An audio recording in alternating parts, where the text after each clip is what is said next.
ሰላም የጃኪሶ ቤተሰቦች፣ የዛሬው ጎስቲንግ ግሎሪያ የተሰኘው ፊልማችን የሚያስቃኘን ስለ አንዲት ቆንጆ ወጣት ሴት ልጅ ሲሆን ዘውትር ፈጽሞ በማይታወቅ ላይን በማይታይ ረቂቅ ኃይል ስለሚደረግባት ግራ የሚያጋባ ድርጊት ያጠነጥናል። መጀመሪያ አካባቢ እሷ ሁሌ ምሽት እየጠበቀ ሰውነቷ ላይ በሚያደርስባት ስሜት ቀስቃሽ ነገር እጅግ ፍርሃት ሲሰማት ብትቆይም ነገር ግን ቀናት እየገፉ በመጡ ቁጥር ከዚህ ለአይን ከማይታይ ስውር ኃይል ጋር ጥብቅ የሆነ ፍቅር እየያዛት ይመጣል ይለናል። ከዚህስ በኋላ በመካከላቸው ምን ይፈጠራል? በየምሽቱስ ወደሱ ይበልጥ እንድትሳብ የሚያደርጋት ነገር ምን ይሆን? የሚሉትንና ሌሎችን በርካታ ጥያቄዎች በቆንጆ ሁኔታ አጠር አድርጌ ባዘጋጀሁት ፊልም ላይ በጋራ እንመለከታለን። እናንተ ብቻ እንደተለመደው ላይክ፣ ሼር፣ ሰብስክራይብ እና ኮሜንት እያደረጋችሁ ተከታተሉኝ።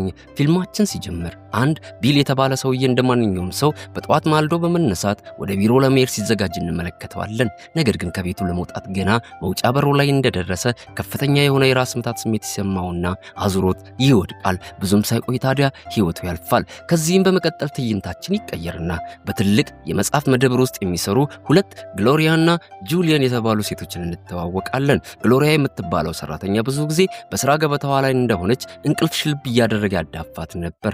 ይህንን በማስተዋል ጁሊ የስራ ባልደረባ ጓደኛዋን ለምንድነው ስራ ቦታ ላይ እንቅልፍ የሚያስቸግርሽ ብላ ተጠይቃታለች። ግሎሪያም በቅንነት ከሷ መኖሪያ ቤት አጠገብ ያለው ክፍል ውስጥ አዲስ ባለትዳር ጥንዶች መግባታቸውንና ሌሊቱንም ሙሉ እየተፏሰሱ በሚያወጡት የሚረብሽ ድምጽ የተነሳ እንቅልፍ እንደሚነሷት ትገልጽላታለች። ከዕለታት አንድ ቀን ግን ግሎሪያ ጎረቤቶቿ ከወትሮ በተለየ መልኩ ሲረብሿት ጊዜ ትዕግስቷ ያልቅና ልትወቅሳቸው በመወሰን በቀጥታ ተነስታ ወደ ክፍላቸው ታመራለች። ከዚያም ወንዱን አስጠርታ ስርዓት እንዲኖራቸውና ጮታቸውንም እንዲቀንሱላት አጥብቃ ትጠይቀዋለች። ይሁን እንጂ የግሎሪያ ንግግር ግን ምንም አይነት ለውጥ ማምጣት ስላልቻለ እንደ ወትሮ በጩኸት እየቀወጡት መነጫጨታቸውን ይቀጥላሉ።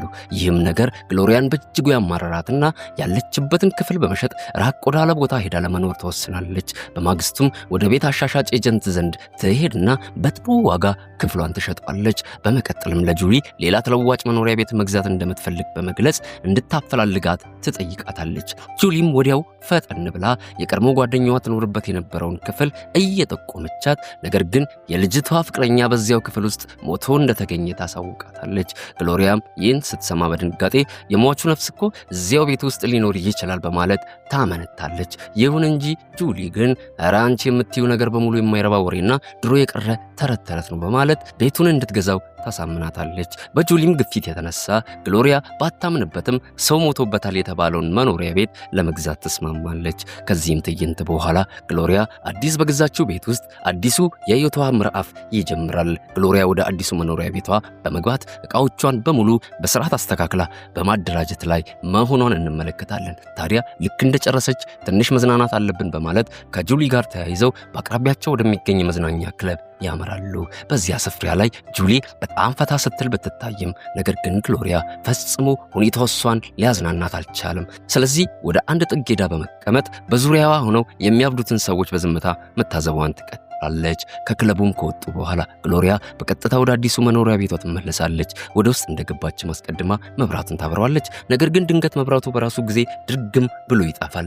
ግሎሪያም ይህን እንዴት ሊሆን ቻለ በሚል ግራ ተጋብታ መብራቱን ደጋግማ ለማብራት ብትሞክርም ነገር ግን በፍጹም ሊሳካላት አልቻለም። በስተመጨረሻም ተስፋ በመቁረጥ ለመተኛት ወደ መኝታ ክፍሏ ታመራለች። ይሁን እንጂ ለመተኛት ገና አይኗን ከመጨፈኗ ቴሌቪዥኑ በራሱ ጊዜ ብልጭ ብሎ ይበራል። ይህንንም ነገር ባየች ጊዜ ግሎሪያ ምን እየተፈጠረ ነው በማለት ይበልጥ ግራ መጋባት ውስጥ ትገባለች። ከዚያም በቀጥታ ተነስታ ወደ ቴሌቪዥኑ በመሄድ ስትፈትሸው በሚያስገርም ሁኔታ የቴሌቪዥኑ ሶኬት መነቀሉን ትገነዘብና በእጅጉ ትደነግጣለች። ከጥቂት ቆይታም በኋላ በክፍሉ ውስጥ እንግዳ የሆኑ ድምጾች መሰማት ይጀምራሉ። ፍሪጁም በራሱ ጊዜ ይንቀጠቀጣል። ወዲያው በክፍሉ ውስጥም ኃይለኛ ነፋስ ተከስቶ አጠቃላይ ነገሮች መናወጥ ይጀምራሉ። በማግስቱም ግሎሪያ በፍጥነት ወደ ሐኪም ዘንድ በመሄድ ትላንት ማታ የተፈጠረውን ነገር በሙሉ ምንም ሳታስቀር ዝግዝግ አድርጋ ትናዘዛለች። ይሁን እንጂ ሐኪሙ ግን በቂ እንቅልፍ ስላላገኘሽ ነው በማለት አንዳንድ ለእንቅልፍና ለእረፍት የሚሆናትን መድኃኒቶችን ሰጥቷት ይሸኛታል። በሚቀጥለው ምሽትም በክፍሏ ውስጥ ያሉት አጠቃላይ ዕቃዎች በሙሉ ድጋሚ ማንም ሳይነካቸው መንቀሳቀስ ይጀምራሉ። ነገር ግን ግሎሪያ በዚህ ጊዜ ከሐኪሟ በተሰጣት መድኃኒት ምክንያት ድብን ያለ እንቅልፍ ውስጥ ስትሆን ያለችው እንኳን ንብረቷን ሌባ መጥቶ እሷን ከነ አልጋዋ ቢወስዳትም አይኖቿን ለመክፈት አቅም አልነበራትም። በዚህም መሃል ታዲያ አንድ ለአይናችን የማይታይ ነገር ወደ አልጋዋ በመውጣት አልጋ ልብሱን ገልቦ ወደ ግሎሪያ በይበልጥ ሲቀርባት እንመለከታለን። ቀጥሎም የግሎሪያን ውብ የሆነ ሰውነት በመዳሰስ ሊያጣጥማት ሲቃረብ ድንገት ግሎሪያ አይኖቿ ይገለጡና በፍርሃት እሪታዋን ታቀልጠዋለች። ይህም ጮቷ በአቅራቢያው የሚገኙ ሁለት አዛውንት የሆኑ ባለትዳር ጎረቤቶቿን አስደንግጦ ከእንቅልፋቸው ይቀሰቅሳቸዋል። ከዚያም ሁለቱ አዛውንቶች በፍጥነት ሁኔታውን ለማጣራት ወደ በሯ ይመጣሉ። ከዚያም ደህና ነሽ? የሰው እርዳታ ትፈልጊያለሽ? ብለው ይጠይቋታል። ይሁን እንጂ ግሎሪያ ግን ቀስ በቀስ የማይታየው ኃይል የሚያደርጋትን ነገር እየተላመደች ስለመጣች በተመስጦ እያጣጣመችው ትገኛለች። በዚህም የተነሳ ግሎሪያ ራሷን መቆጣጠር ተስኗት ለአይን ከማይታየው አካል ጋር መጠላለዙ ተመችቷት ወዲያው በእርካታ ስሜት ጡዘት ውስጥ ገብታ ለጎረቤቶቿ እረ ደህና ነኝ፣ ሆረር ፊልም እኮ እያየሁ ደንግጬ ነው በማለት ተመልሰው እንዲሄዱ ትጠይቃቸዋለች። ከዚህም በኋላ ግሎሪያ በስራ ገበታዋ ላይ ሆና ሳለ አንድ ዴቪድ የተባለ መልካም ወጣት መጽሐፍ ለመግዛት ወደ መደብራቸው ጎራ ይላል። ቢሆንም ግን እሱ የሚፈልገው መጽሐፍ በዚህ ሰዓት በመሸጫ መደብር ውስጥ አልነበረም። ስለዚህ ግሎሪያ በትህትና መጽሐፉ ልክ ወደ መደብሩ እንደመጣ እንደምታሳወቀው በመግለጽ ስልኩን አስቀምጦላቸው እንዲሄድ ትጠይቀዋለች። ዴቪድም ይህን በሰማ ጊዜ ግሎሪያ በጣም ስለተመቸችው ስልካችንን እንለዋወጥ በማለት ውትውት ያደርጋት ጀመረ። ግሎሪያም መጀመሪያ ላይ ስልኳን ልትሰጠው ፈቃደኛ ባትሆንም ነገር ግን ከረጅም ውትወታ በኋላ በስተመጨረሻ ስልኳን ተሰጠውና እሷ ራሷ እስክትደውልለት ድረስ የሱ መደወል አስፈላጊ እንዳልሆነ አስጠንቅቃው ትሸኘዋለች። ዴቪድም እሷ ባለችው መሰረት ተስማምቶ ከመደብሩ ወጥቶ ይሄዳል። በመቀጠልም ግሎሪያ የመጽሐፍ መደብሩን ዘግታ ወደ ቤቷ በመጓዝ ላይ ሳለች መንገድ ላይ ጥቁር መነጽር ካደረገች አንዲት አይነ ስውር ሴት ልጅ ጋር ትገናኝና መጫወት ትጀምራለች። በዚህም ጊዜ ልጅቷ ለግሎሪያ አይኗን በአደጋ ምክንያት እንዳጣችውና አሁን ላይ ግን የዓለምን ክፉ ስራዎች ማየቱ ብዙም ስለማያስፈልጋት ደስተኛ መሆኗን ትገልጽላታለች። ከዚህም ክስተት በኋላ ግሎሪያ ወደ መኖሪያ ቤቷ እንደተመለሰች ጥቂት የቤት ውስጥ ስራዎቿን መስራት ትጀምራለች። በተለመደው መልኩ ያ የማይታየው አካልም ወደ እሷ ዘንድ ቀርቦ በመዳሰስ ያግላት ጀመረ። ግሎሪያ ነገሩ መጀመሪያ ላይ እንግዳ የሆነ ጣፋጭ ስሜት ቢፈጥርባትም ነገር ግን ያለማቋረጥ በየቀኑ ወደ እሷ መጥቶ አጓጉል ስሜቶቿን የሚቀሰቅሰው ይህ ስውር ነገር ምን ይሆን ብላ በማሰብ ድንገት ሳታውቀው በጩኸት ቤቷን ታናገዋለች። ይህንም አስደንጋጭ ጩኸቷን የሰሙት እኛ አዛውንት ጎረቤቶቿ በድጋሚ ደንግጠው ወደ ቤቷ ደጃፍ መጥተው አንቺ ልጅ ደህና ነሽ ግን በማለት ይጠይቋታል። ይሁን እንጂ ግሎሪያ ግን አሁንም አዎ ደህና ነኝ፣ እናንተ ብቻ ሂዱልኝ በማለት የተለመደውን ምላሽ ትሰጣቸዋለች። ጎረቤቶቿም እጅግ ግራ ተጋብተው ወደ ክፍላቸው ተመልሰው ይሄዳሉ። በዚህም ቅስፈት ግሎሪያ በድጋሚ በምትደረገው ፈጣንና ከባድ የሆነ ጥለዛ ምራቋ እስኪደርቅ ድረስ በእርካታ ወጀብ ስትዋዥቅ ቆይታ በድጋሚ ራሷን መቆጣጠር ይሳናታል። ከቆይታም በኋላ ግሎሪያ በመጽሐፍ መደብር ውስጥ ሆና ለዴቪድ በመደወል እሱ የጠየቀው መጽሐፍ መምጣቱን ታሳውቀዋለች። በዚህም አጋጣሚ ዴቪድ እሷን በአካል መገናኘት እንደሚፈልግ በመግለጽ አጥብቆ ይወተውታታል። መጀመሪያ አካባቢ ግሎሪያ በእንቢታዋ ብትጸናም ነገር ግን ከብዙ ውትወታ በኋላ ልትገናኘው ተወስናለች። ብዙም ሳይቆይ ታዲያ በአንድ ካቴራ ውስጥ ተገናኝተው በእርጋታ መጫወት ይጀምራሉ። በዚህም መሃል ግሎሪያ የዴቪድ የንግግር ስታይሉ በጣም ስለማረካት ስሜቷ ወደሱ በመሳብ ይፈታተናት ጀመር። ትንሽ እንደቆዩም ግሎሪያ ሞቅ ስላላት ዴቪድን ወደ ክፍሏ ይዛው ትመጣለች። እዚያም በነፃነት ተቀራርበው ስሜቶቻቸውን መለዋወጣቸውን ይቀጥላሉ። ይሁን እንጂ ያ የማይታየው አካል ግን ግሎሪያን ሌላ ሰው ሊጠልዛት እያመቻቻት እንደሆነ በተመለከተ ጊዜ ክፉኛ ተቆጥቶ አንደኛውን የቤቱን መስታወት ይሰባብረውና ኃይለኛ የሆነ ነፋስን በክፍሉ ውስጥ ያስነሳል። በዚህም ጊዜ ግሎሪያ ወዲያው ጉዳዩ ምን እንደሆነ ይገባትና በፍጥነት ዴቪድ ከቤቷ ወጥቶ እንዲሄድላት ታደርጋለች። ዴቪድም ወጥቶ ከሄደ በኋላ ግሎሪያ ወደ አልጋዋ በመሄድ ተኝታ ተስተካክላ የማይታየውን ኃይል መጠባበቅ ትጀምራለች። ይሁን እንጂ ነገርየው ግን በቤት ውስጥ ዴቪድን ከግሎሪያ ጋር ሊነጫጭ ሲል በማየቱ እጅግ ስለበሸቀ ምሽቱን ሙሉ ሳይመጣ በዚያው ይቀራል። ሌሊቱን ሙሉ ግሎሪያ ሰፍ ብላ ብትጠብቀውም እሱ ግን ሊመጣላት ፈቃደኛ አልነበረም። ግሎሪያ ደግሞ የእሱን ዘወትር መጥቶ በስውር ደና አድርጎ ሲነጫት ማደሩን በጣም እየወደደችውና እርካታ እያገኘችበት ስለመጣች እንቅልፍ የሚባል በአይኗ ሳይዞር ታነጋለች። በማግስቱም ግሎሪያ በቀጥታ ወደ ጠንቋይ ዘንድ በመሄድ የገጠማትን ነገር በሙሉ አንድ ባንድ ታስረዳለች። ጠንቋይዋም መተት የተደረገባቸውን ዕቃዎች ትሰጣትና ወስዳው በመኝታ ክፍሏ ውስጥ እንድታስቀምጣቸው ታዛታለች። ግሎሪያም በእሽታ የተሰጣትን ዕቃ ወዲያው ተቀብላ ወደ ቤቷ ተመልሳ በመምጣት መታታዊ ዕቃዎቹን እንዳስቀመጠች አልጋዋ ላይ ወጥታ መጠባበቅ ትጀምራለች። በዚህ በኩል ደግሞ ጠንቋይዋ ድግምቷን ማጧጧፍ እንደጀመረች ብዙም ሳይቆይ ያ የማይታየው አካል በድጋሚ ሲክለፈለፍ ወደ እሷ ዘንድ መጥቶ የቀናት ናፍቆቷና የስሜት ጥማቷ እጅ እስኪሰጥ ድረስ ሲያገላብጣት ያድራል። ከዚህም ክስተት በኋላ ግሎሪያ በመጽሐፍ መደብር ውስጥ በደስታ ስሜት ውስጥ ሆና ስትሰራ ትታይ ጀመረ። በዚህም ጊዜ ስራ ባልደረባዋ ጁሊ የጓደኛዋን ልክ ያጣ ደስታ ተመልክታ ሚስጥሩ ምንድነው ለኔ ማጋሪኝ ብላ ትጠይቃታለች። መጀመሪያ ላይ ግሎሪ እያመነታች እኔ እኮ በነግርሽም አንቺ አታምኝም፣ ምክንያቱም ሚስጥሩ በጣም አስገራሚና እንግዳ የሆነ ነገር ነው በማለት ከጥያቄዋ ልትሸሽ ትሞክራለች። ቢሆንም ግን ጁሊ ኧረ እባክሽን ንገሪኝ በማለት አጥብቃ ትወተውታታለች። ግሎሪያም በስተመጨረሻ በየምሽቱ ወደ እኔ የሚመጣ የማይታይ አንድ አካል አለ። በእርግጥ እኔ እሱ ምን እንደሆነ አላውቅም፣ እስካሁን ድረስም ባይኔ ያላየሁትም። ነገር ግን ወደ እኔ በመጣ ቁጥር በጣም ያስደስተኛል። ከሱ ጋር እያደረግኩኝ ሳድር እጅግ ደስ ብሎኝ ይነጋልኛል በማለት ጥያቄዋን ትመልሳለች። ጁሊም ይህን በሰማች ጊዜ እጅግ ተገርማ እሱ ሲታይሽ ምንድነው የሚመስለው ብላ በድጋሚ ጥያቄ ታነሳባታለች። ግሎሪያም ኧረ እኔ አላውቅም፣ እስካሁን እኮ በአይንም አላየሁትም።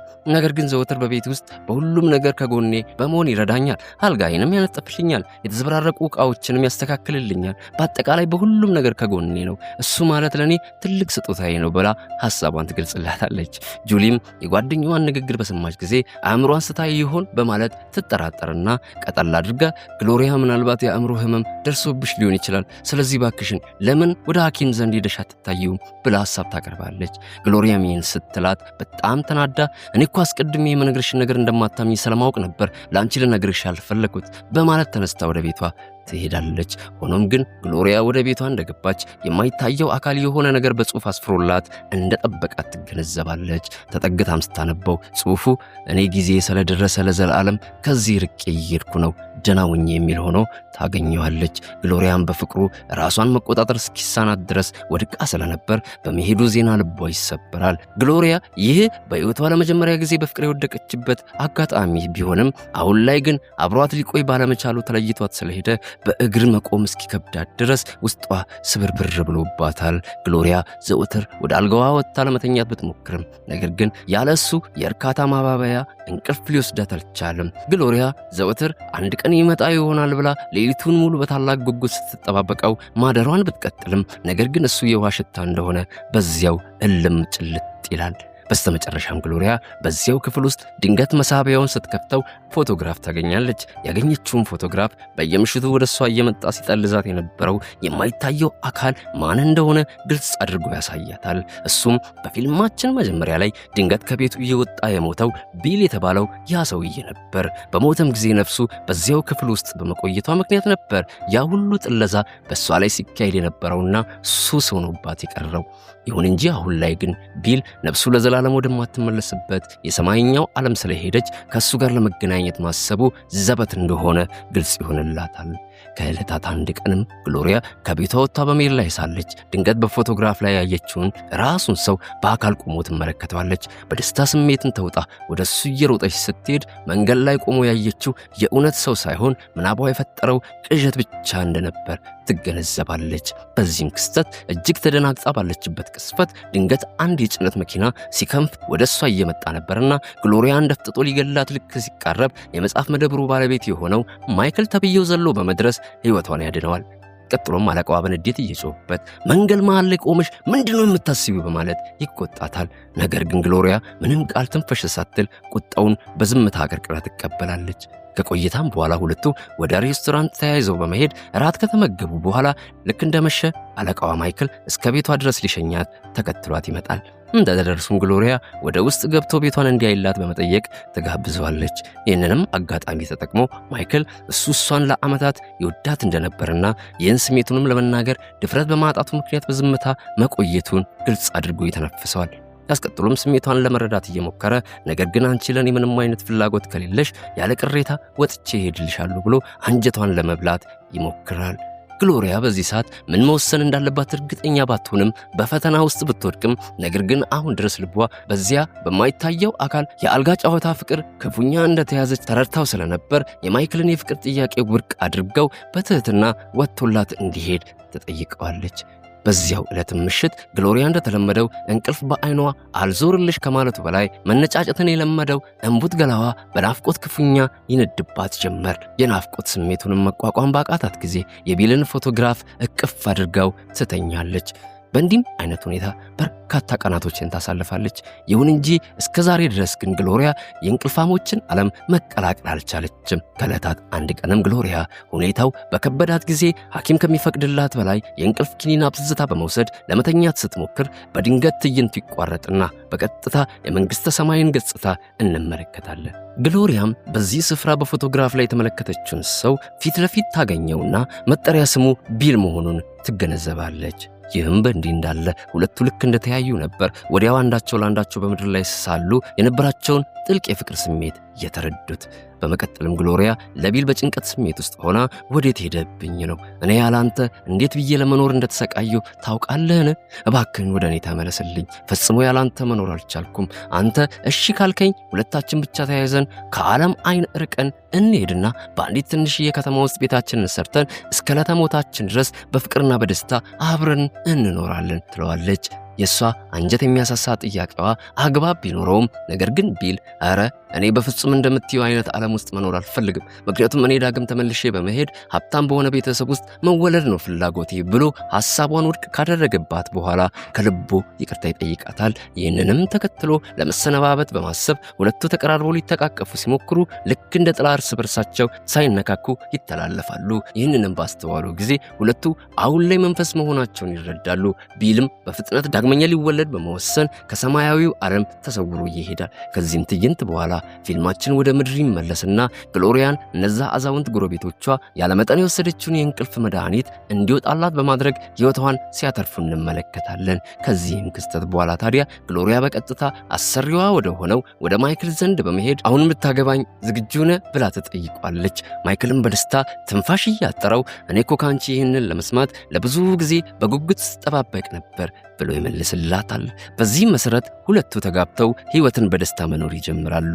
ከቆይታም በኋላ ግሎሪያ የራሷን አነስተኛ የመጻሕፍት መደብር ከፍታ መስራት መጀመሯን እንመለከታለን። ከዕለታት አንድ ቀንም ግሎሪያና ባሏ እጅ ለእጅ ተያይዘው በመንገድ ላይ እየተጓዙ ሳለ በድንገት ሁለት ጥንዶች መኪናቸው ውስጥ ሆነው ግሎሪያን የጠፋባቸውን የመንገድ አቅጣጫ ሲጠይቋት እንመለከታለን። በዚህም ቅስፈት ግሎሪያ ከመኪናው የኋለኛው ወንበር ላይ አንድ ትንሽዬ ሕፃን ልጅ መቀመጡን ታስተውላለች። ሕፃኑም ለእሷ የሰጣትን የፈገግታ ምላሽ በትኩረት አጤናው ይህ ሕፃን ቢል ሳይሆን አይቀርም፣ ምናልባት እሱ እንዳለው ዳግመኛ ተወልዶ ይሆን እንዴ በሚል ሐሳብ አእምሮዋ ይናወጥባት ጀመር። ቀጥሎም መኪናው ጥሏቸው እንደሄደ ግሎሪያ ለማይክል አሁን እኛም ብንሆን ስለ ልጅ መውለድ ማሰብ ያለብን ይመስለኛል ትለዋለች። በዚህም ቅስፈት ድንገት አንድ ፎቶግራፍ አንሺ ከፊት ለፊታቸው ብቅ ብሎ የሁለቱን ውብ ፎቶ እንዳነሳቸው ፊልማችን ይጠናቀቃል። ውድ የጃጊሶ ቤተሰቦች እናንተ ምን ታስባላችሁ? ግሎሪያ ያ ሕፃን ልጅ ቢል ነው ብላ ወስናለች ወይስ መውለድ አለብን ያለችው ራሷ ቢልን ለመውለድ ፈልጋ ነው? እስቲ ግምታችሁን ኮመንት ላይ አስቀምጡልኝ። ቀጣይ ክፍል ካለው መልሱን በጋራ እንመለከታለን። እስከ ፊልሙ መጨረሻ ድረስ አብራችሁኝ ስለነበራችሁ እያመሰገንኩኝ ከመሰነባበታችን በፊት ላይክ፣ ሼር፣ ሰብስክራይብ እና ሐሳባችሁን ኮመንት ማድረጋችሁን እንድታረጋግጡልኝ እፈልጋለሁ። ቀጣይ በሌላ መሳጭ ፊልም ተመልሰን እንገናኛለን። እስከዚያው ድረስ ግን ሳምንቱ የእናንተው ይሁን። ጃጊሶ ፊልሞች